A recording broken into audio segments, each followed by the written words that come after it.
Hi, class. How are you today? Today we're going to be studying migration. So let me share the screen with you. And let's talk about migration. For thousands of years, people have migrated to new places. And the definition of migration is the movement of people from one place to another. Scientists believe that more than 50,000 years ago, a group of early humans migrated from Africa to Asia. Over many years, their descendants spread slowly across Asia and Europe. Some crossed from Asia to the Americas. And we can see the map right here, how humanity is believed to have started in Africa. And we can see the roots of migration over here to Europe, to Asia. And then we can see the migration from Asia all the way up here through the Strait of Bering into the Americas. So constantly, since the beginning of humanity, humans have been migrating from one place to another. Forms of migration. People often migrate within a country. This means that in modern times, this internal migration has largely been movements to cities from the countryside.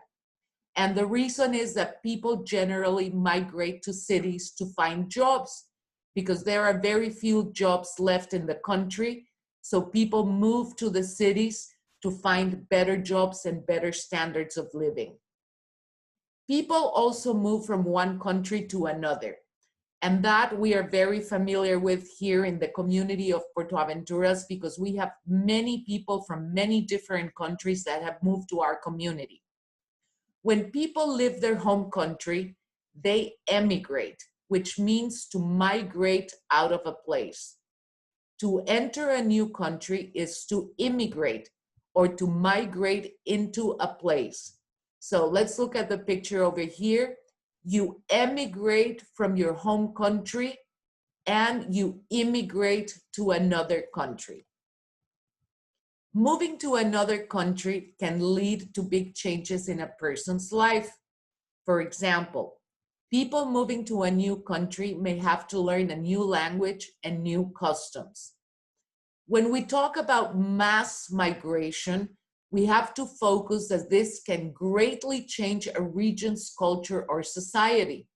So when there is a mass migration, for example, in recent years with all the problems in Syria, there has been mass migration of Syrians to many countries, and this greatly changes a region's culture and society because these migrants bring in their own customs and their own culture to a place. Migration can also affect a region's government, economy, and environment. And we can see here a picture of people from all over the world living like in the same city or the same country. Reasons for migration. So people who migrate are often looking for a better life. They may move to escape poverty, to look for jobs, or to change climates. In some countries, war or other conflicts forces people to migrate. These reasons for migration are known as push factors. So pay attention to this term. Push factors are causes of migration that push people to leave their home country.